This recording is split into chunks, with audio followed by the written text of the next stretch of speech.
Zepto online ആപ്പിനെതിരെ പരാതി. കാക്കനാട് കൊല്ലംകുടി നഗർ സ്വദേശി റിമിലിന് പഴകിയ ചിക്കൻ ലഭിച്ചെന്നാണ് പരാതി. സെപ്റ്റോയ്ക്കും ഫുഡ് ആൻഡ് സേഫ്റ്റിക്ക് യുവാവ് പരാതി നൽകി. ദുർഗന്ധം വന്നതിനെ തുടർന്ന് നോക്കിയപ്പോഴാണ് ഡേറ്റ് കാണുന്നതെന്ന് പരാതി നൽകിയ യുവാവ് 24-നോട് പറഞ്ഞു.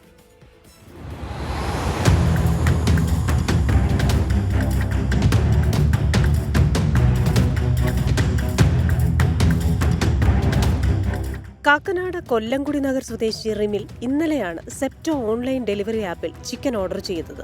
തുറന്നു നോക്കിയപ്പോൾ ദുർഗന്ധം അനുഭവപ്പെട്ടതിനെ തുടർന്ന് പരിശോധിച്ചപ്പോഴാണ് പഴകിയതാണെന്ന് മനസ്സിലായത്.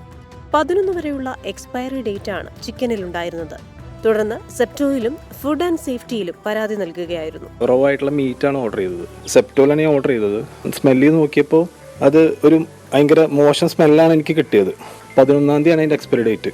അപ്പോൾ അത് കഴിഞ്ഞ് ഓൾമോസ്റ്റ് 5 ഡേയ്സ് കഴിഞ്ഞിട്ടാണ് അവർ ആ മോശം മീറ്റ് നമുക്ക് തന്നത്. മീൻസ് നമുക്ക് ഡെലിവറി ചെയ്തത്. സെപ്റ്റോ പണം തിരികെ നൽകിയിട്ടുണ്ട്. എന്നാൽ പരാതിയുമായി മുന്നോട്ട് പോകാനാണ് റിമിലിന്റെ തീരുമാനം.